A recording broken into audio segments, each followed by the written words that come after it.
Hi guys, welcome back to Only Phantoms. Hey. My name's Tom and that's Sammy. That's Sammy. Hi. That's Sammy. I'm Sammy. You're about to say your name there, weren't you? I've interrupted. Killed you. I was going to, because you say that's Sammy. That's on video, innit? Whereas people are listening, you need to be like, instead of like, just ignore the cameras there, but you can still got to pay attention to the camera, you know? Sammy's not hitting a body down there, that's our dog, by the way. Sounds like, I don't have much that echoes on camera. Sorry. Sorry, that's, pattern. Yeah. But yeah, I'm Sammy. Hi. She was the Terrifier. She had to give me a Terrifier smile then. I don't know if I liked it or not. I like horror, but I don't know if I'm into that. Not into Terrifier, no? No. Like the clown? No, he's a romantic man. Mate, I felt like I got touched my elbow then. There might be a spider here somewhere. My elbow just got tickled. You just said the word and he's triggered now. Oh god, that's Shelby. Our dog's word is that or I can't say his word, it's gonna go mad. A thing that floats around. Yeah, it annoys you in the summer. So welcome back. We upload our podcast onto all the platforms, pretty much all of them, on a Monday where you can hear us. And on a Friday we upload to YouTube so you can see us as well if you want to. If you want to see our faces. Mm-hmm. Yeah, so Only Phantoms. Yeah, Only Phantoms. My video for this time is a pretty weird one because I think AI is the freakiest thing on the planet.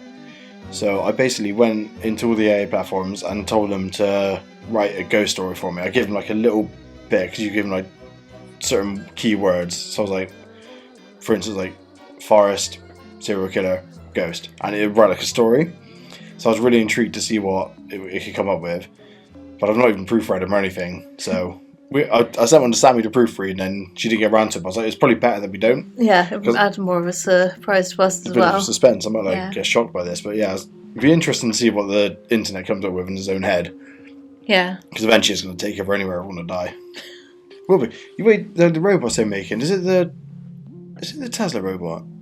Yeah. Yeah, Tesla robot, which I want because he's sick. Imagine making like. iRobot, no thank you. No, but all your car needs are just going to be fixed. Yeah, oh, can you change my head gasket? It's going to look at you like, you son of a bitch. It's going to, what's the word? Not jeopardize. It's going to, like, tamper. What? Oh, so fuck your car up instead? Yeah. Yeah, eventually. What's the word I'm thinking of though? That's kind of it. Jeopardize. It wasn't that word, but you know what I mean. Yeah. Just mess with. Yeah, I think it will. It's going to be really kind to start out with to gain our trust, and then eventually it's just going to fuck us up. Yeah, definitely. But also what would be really cool, I think cars would be gone and you'd be like put on his back like a backpack, just like hugging on, and then just like sprinting everywhere. That'll be fun. But imagine, like, if you go to the gym and stuff, it'd be a spotter. It can carry your shit for you. But then what if one day you just decide to have like a red heart instead of a blue one, and then it's like you're benching and he starts pushing down on it instead? But then you program it to add more weight when you die on the bench to prove that you've done more. But imagine that's like, oh, can you load up that for me? Yeah, please. Oh, can you do my food prep? Please. Yes, please. But yeah, you could like load up all your stuff for you. Like, you could tell it to get to the gym before. You'd be like, sit on the bench. Yeah. Don't move. Don't let anyone near you. If there's any robots come in, I programmed you with some fighting techniques. Yeah. It's going to be cool. When we get one, we'll have a sat here with us. Yeah. In fact, we're never going to get one. I'll have a sat here with me. Sammy can go. Yeah, okay. I'll just do the editing. Although you could do all the editing. There you go. There's going to be no point for humans real soon. We're just going to be a metallic planet. I'm on the fence of it. It's going to kill us, but it's going to be funny. It's going to kill our future generations. It's not going to kill us, I don't think. I think we're very new, so we're like, okay. I think in a few years' time, yeah, definitely. It's going to be taken over. I think of the difference of technology from 3,000 years ago to now. Or to like 3,000 years ago to the Victorian era, from the Victorian era to now. Yeah. I think it took us no more than like 60 years to get into space from building the first plane. Did we actually go to space though? This is the thing. I ain't getting into this shit right now. Exactly. I can't be doing that. AI and space conspiracies. So yeah, that's a whole can of worms. Yeah, we'll open that one day. So I have 5 stories to go through now. And again, I've not read them. Sam's not read them. I've glanced at the first bit. And that's about it. So hold on to your trousers. So the first one. In a small, forgotten village nestled between the hills, there stood an old, crumbling manor that had long been abandoned. The townsfolk whispered tales of the ghost of Lady Eleanor, who once lived there. She was known for her beauty and kindness, but met a tragic end on a stormy night. Her heart was broken by betrayal. It's actually off to a really good start. One evening, a curious traveller named Jack stumbled upon a manor while seeking shelter from the rain.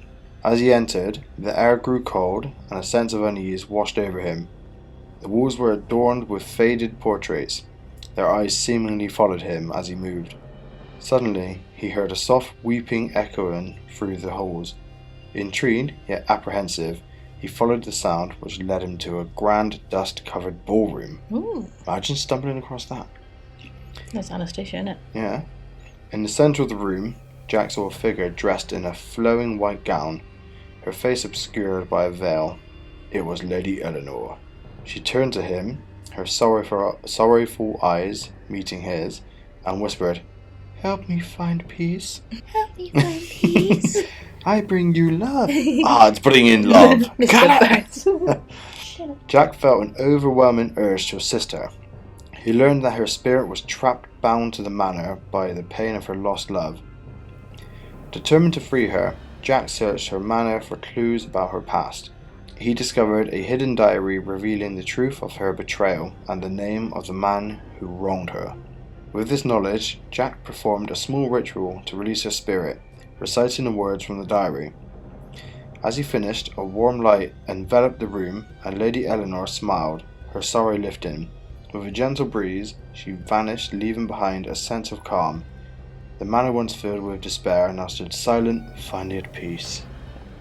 That wasn't really scary, but that was quite sweet. That was nice, wasn't it? I like that one. Yeah. Well done. Yeah, 10 out of 10. So tell me about it. So do you think, who was the mysterious man that betrayed her? What did he do to betray her? Well, What was in the diary? I'm guessing if she had a white gown and a veil, I'm guessing they were to be wed.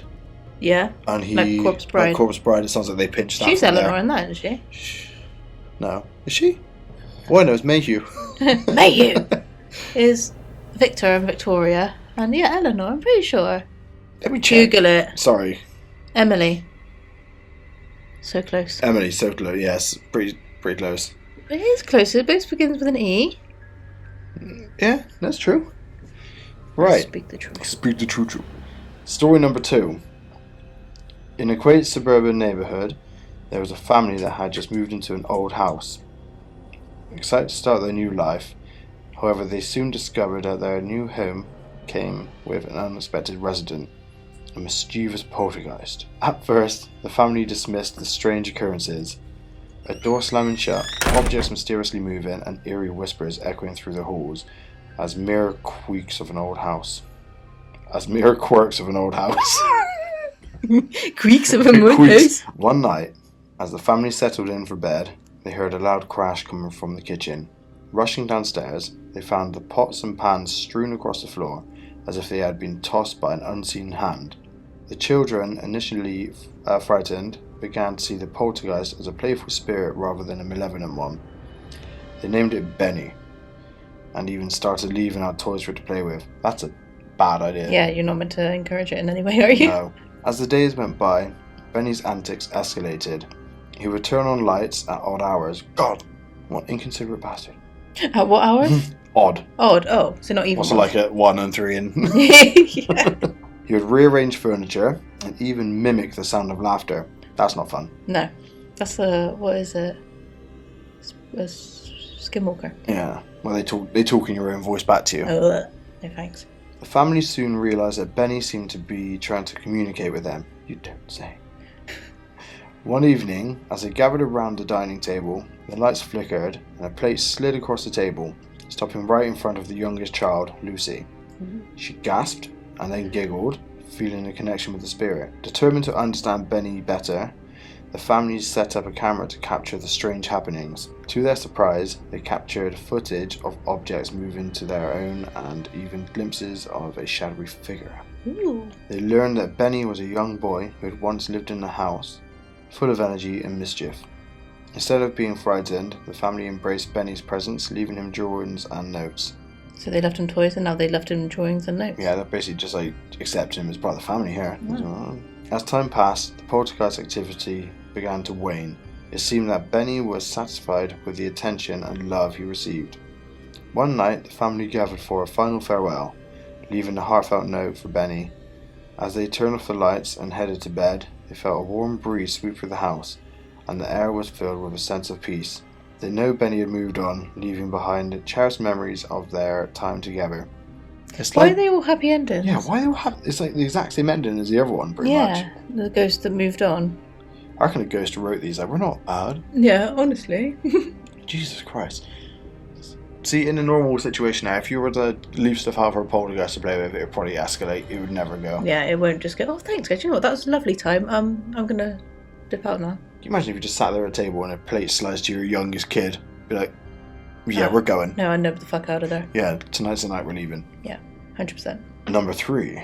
In a small, forgotten town, there stood an abandoned mansion that loomed over the landscape like a dark shadow. Is it the same one? No, it's different. I was like, what the fuck? Started off the same as the first one. Exactly the same. This is cool. The townsfolk whispered tales of the ghosts that haunted its halls. A woman in a tattered white dress and her face obscured by long tangled hair. They said she had been wronged in her life and now sought vengeance on anyone who dared to enter its domain. One stormy night, a group of friends, eager for a thrill, decided to explore the mansion, armed with only a flashlight and bravado. What's bravado? Like, huh. Like bravery. Like, Yeah. Come on. Like, just go do it. Nice. Smelling salts. That's it. My DS Mensos. They crept through the crack. Since it's a cracking front door. That's a cracking front door. Do you know what? Front door's gore. That's a cracking. They crept through the creaking front door, and the air was thick with dust and despair, and the walls seemed to whisper sense of their past. As they ventured deeper into the house, the temperature dropped, and an unsettling feeling settled over them. An unsettling feeling settled on them. That's good. Oh, that's nice, yes. So writers, you're safer now. There's a lot of issues here. In the parlour, they found an old mirror, cracked and covered in grime. As they wiped it clean, a chilling reflection stared back at them, not their own, but that of the ghostly woman. Her eyes were hollow, filled with sorrow and rage. Suddenly, the lights flickered and a piercing scream echoed through the halls. The friends froze, their hearts pounding in their chests. In a panic, they turned to leave, but the door slammed shut, trapping them inside. The atmosphere grew heavy, and the ghost appeared before them, her translucent form glowing in the dim light. She pointed a bony finger at the group, and one by one, she felt an icy grip around their throats, Ooh. as if they were squeezing the life out of them. As if they were screaming in this. Okay, she. As if she was squeezing the life out of them. Okay. I thought they were doing it to each other. This is scary. Desperate, they tried to remember the stories that they have heard about how the ghost could be appeased. They began to apologize for disturbing her rest, pleading for forgiveness. The ghost's expression softened for a moment and then twisted into a snarl as she let out a low growl. The friends realized they had to confront her past to escape. Ooh. What the fuck? Woman in black. How can you confront someone's past? They searched the mansion for clues, discovering a hidden diary that revealed the tragic story of the woman. Another diary. They're good at keeping diaries, aren't Yeah, these ghosts are fucking great. they? Got nothing better to do than write a diary. Betrayed by her lover and left to die in the very house they stood in, they gathered the courage and read her story aloud, acknowledging her pain as they spoke. The ghost's grip loosened and a tear rolled down her cheek. In that moment of understanding, the ghost began to fade, her sorrow lifting like mist in the morning sun. The door creaking open, and the friends rushed out, gasping for fresh air. They had faced the darkness and emerged alive, but the chilling memory of the ghost would haunt them forever, a reminder of the pain that lingers in forgotten places. That was like a remix of the first one, Yeah. but better. I prefer that one. Yeah, it still ended too nice for me. I want people like chased away. Yeah. Someone dies, I want something. The comments gonna be like, write your own then. True. No, why would we do that when we got AI? They're okay. I should have put like, I'll do them again. I'll do like a part 2 of this, but I'm gonna write like extremely scary story. Yeah. With no good ending. Yeah, no happy ending. No. Because so far they've been like happy. Yeah. Like as a scary story goes. I know they always kind of round up at the end. Yeah. But what should I put? Like, real life demonic story. Yeah. Something like that. Write that down. Number 4. In a quiet suburban neighbourhood, there was a young girl named Lily who had always been sensitive to the supernatural. She often felt a presence lurking in the corners of her room, but her parents dismissed it as her imagination. Fucking parents always do that. Wow, am I keeping you awake? One night, as she lay in bed, she awoke to a strange sound. A soft whispering that seemed to come from the darkness. Curious and a little bit frightened, you don't fucking say. Only a little bit is fine. Lily sat up and strained her eyes to see. In the corner of her room, she noticed a shadowy figure standing still, its form indistinct but undeniably there. Is the chair with clothes on? Yeah, always. Always. It was tall and elongated, with no discernible features, just a dark silhouette that seemed to absorb the light around it. Panic surged through her, but something about the figure drew her in. Why? Why? Why would you do that? Maybe because she's the light and it's absorbing the darkness. We'll find out. As days passed, the shadow person appeared more frequently, always lurking in the same corner. Each time, Lily felt a mix of fear and fascination. She began to research what she could about shadow people, learning that they were often seen as harbingers of doom or entities that fed off fear. But Lily felt a strange connection to the figure, as if it was trying to communicate something important. That's the way to do it, just stand in the room. Yeah, just stare and stuff. Yeah, I've got something to tell you. One night, determined to confront her fears, Lily spoke to the shadow. "What do you want?" she whispered, her voice trembling. To her surprise, the figure seemed to shift, moving closer to her bed. The air grew cold, and the whispers intensified, forming words that echoed in her mind. "Help me." Lily's heart raced as she realized that this shadow was not a malevolent spirit, but rather a lost soul seeking assistance. Here we go again. Here we go again. She had to find a dagger. She decided to help. Gathering her courage, she began a nightly ritual of lighting a candle and speaking to the shadow, asking it to reveal a story. Slowly the whispers transformed into coherent messages, telling her of a tragic life cut short. A man who had once lived in her house, filled with regrets and unfulfilled dreams. With each passing night, the shadow grew lighter, its form becoming less defined, as if the act of sharing its story was allowing it to find peace. Finally, after weeks of connection, the shadow person appeared one last time, more radiant than ever. "Thank you," it whispered, before dissolving into a mist of light that filled the room. A mist of light? What the fuck? From that night on, Lily felt a sense of calm in her home. The shadow had moved on, but its presence had taught her the importance of understanding and compassion. Even the darkest of spirits, she knew that sometimes the shadows we fear are simply souls searching for solace, and with kindness they can find their way back to the light. God! Again, like, what the hell? This is... It's like AI's never watched a horror film. Where did he get his information They've from? only on watched this? Disney films. Yeah. It literally is. It's like the end of, like, Shrek. When he, like, turns into handsome Shrek. And That's then not they the end, kiss. though. Why? You know what I mean? It's I at the don't know end. what you mean. It's at the end. Don't bring Shrek up. If you don't know. That's number 2 as well, isn't it? Yes. But yeah, they're like, he's like handsome, and then she comes in, and they kiss, and then da da da. That's what I meant by, like, it's the same thing as, like, Snow White gets put into a sleep and then they kiss and then she wakes up. That's the end. Yeah. God's Yeah. sake. Like releasing the spirit. Right, I've got one more story. This one better save us here. It'd be okay. Like, you could turn them into a little kid's novel, couldn't you? Yeah.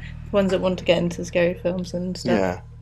Because the shadow in the corner, you don't usually talk to them. You basically try and scream, but no sound comes out, and then you fly out the window. No, what I do is I dig my head under the quilt and I just hide until I fall asleep. The quilt will stop all intruders. Honestly, it will. It's true. It always worked as a kid. Yeah. Works now as well. Spooky intruders, not intruders. Oh, if we say spooky intros, do not. Ready for this different kind of intro? In a small, isolated town. Not suburban town. This one's isolated. The town's isolated, not the a town is, yeah. So not just a mansion or anything. no, Is there a mansion? probably will be. Okay. In a small, isolated town, the streets were eerily quiet. Eerily? In a small, isolated town, the streets were eerily quiet as the night fell, like every town. The townspeople had been on edge for weeks. Had been edge for weeks. Has been on edge for weeks. Okay, can you start from the beginning again? Because you're messing up one way. Do you want to read this one? Do you want me to read the last one? Yeah, actually. Okay. So the last story is going to be read by me because I'm not talking much in this No, yeah, so podcast. And Tom mess up. Like Tom mess up. The irony. Tom has messed up. I can't even hear one as a. I'm You finished? just happy. Just happy to be sat here listening. Yeah, I'm going to read story number 5. Hopefully, clearly. Very, very clearly. I knew I was coming. Story number 5. In a small, isolated town, the streets were eerily quiet as night fell. The townspeople had been on edge for weeks, rumours swirling about a strange illness that had begun to spread. It started with a few cases of flu-like symptoms, but soon people began to disappear. Those who felt ill became restless, their eyes glazed over as if they were no longer themselves. Ooh. Like zombies. One evening, a group of friends decided to investigate the abandoned hospital on the outskirts of town. There we go. Where it was rumoured that the first cases had originated. Walking Dead. Armed with flashlights and a sense of adventure, they crept through the broken doors, the air thick with dust and despair. How is the air thick with despair? Like all of the air is thick and despair on these ones. This is such despairy air. Is it just like?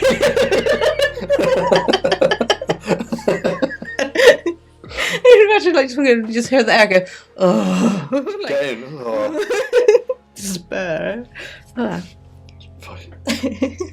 Despair. Just my derriere. Despair. The silence was deafening, broken only by the distant sound of dripping water. As they wandered deeper into the hospital, they stumbled upon a darkened room. The flickering light of their flashlights revealed old medical equipment covered in cobwebs.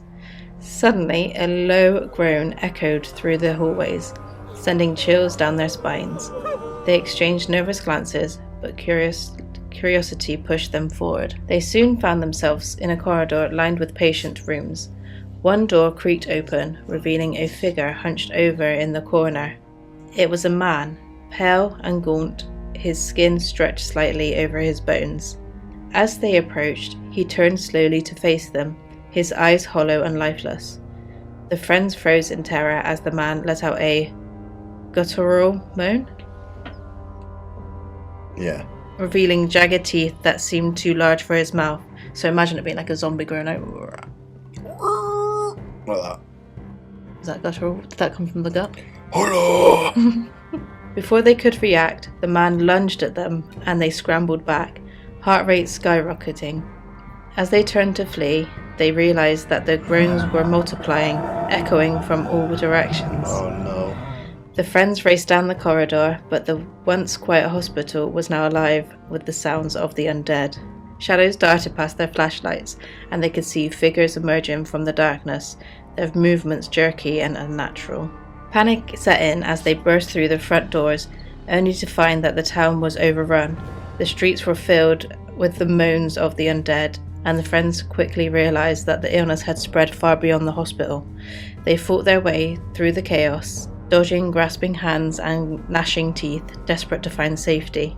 As they reached the edge of town, they could see the last remnants of civilization fading behind them. The friends knew they had to keep moving, but the haunting cries of the zombies echoed in their ears, a chilling reminder that the nightmare was far from over. The world they once knew was gone, replaced by a terrifying reality where survival was the only option, and the undead lurked around every corner. What was that? That's the right one. That was good. All my 4 out of 3 were absolute dogs. And then that one was epic. Your one was all about, so you had to find the diary and then send them off to a good place. Found a nice house with a ballroom. Ghost disappears. Bye. Mine's like, you're not get out alive. Jesus Christ. That, first of all, the kids are stupid because when the thing turned round, it was made of like skin and bones. You got to snap that bitch. I would have. What if it's quick and it bit you? Like, if it's zombies, you always got to think, if it is Shaun of the Dead zombies. Yeah, you're fine. Just or Dawn of the Dead zombies, like. Or worse yet, 28 years later. I haven't seen that. Well, that's the one coming out. Okay. Your days and months, and then the new ones are years. Sure. Those zombies are quick. Yeah. I was like, I'm Or, Legend level. Yeah, I was gonna say I'm Legend. Like. Yeah, but Yeah, you said okay. he's like with skin all over his bones. You would pick. You'd hope so. But Then if it's Walking Dead when they stay alive, even if they're decapitated. Decaffeinated. So zombies to me are scarier than anything else. I'm one of those. I really would thrive. I really think I would thrive. I probably wouldn't, but I really think I'd thrive in a zombie apocalypse. Can you say thrive again? Thrive. But I know my plan. I'll go to an island. They ain't gonna swim better than me. No. Might do. Johnny Depp bought an island, didn't he? Oh, I'll go to his I'll island. go to his one, yeah. But like, I don't know. Something about dead bodies really freaks me out more than anything. I'm sure it does with other people, but like, if a ghost walked in, I'd be like, Yeah, that's pretty cool. But if a zombie like scraped in with that's a dead person moving, yeah. oh, that's so creepy. I think as well. You know when you go to creepy abandoned places. Yeah. I'm scared of like everything, so I'm fine if it's meant to be haunted and that, and you're going to see a ghost. But what scares me is going into an abandoned place and bumping into someone else. Yeah. Like if it's just another person just investigating, yeah, fine. You'll be like, oh, that was scary. Yeah. But what if it's someone that actually like lives there, like a homeless person or something, and then they're quite vicious? Then that's what scares me. Real people scare me. But like me, it's like, I think my fear of this comes back from when me and my sister are watching like the Book of the Dead, things like all the Victorian morgue photos.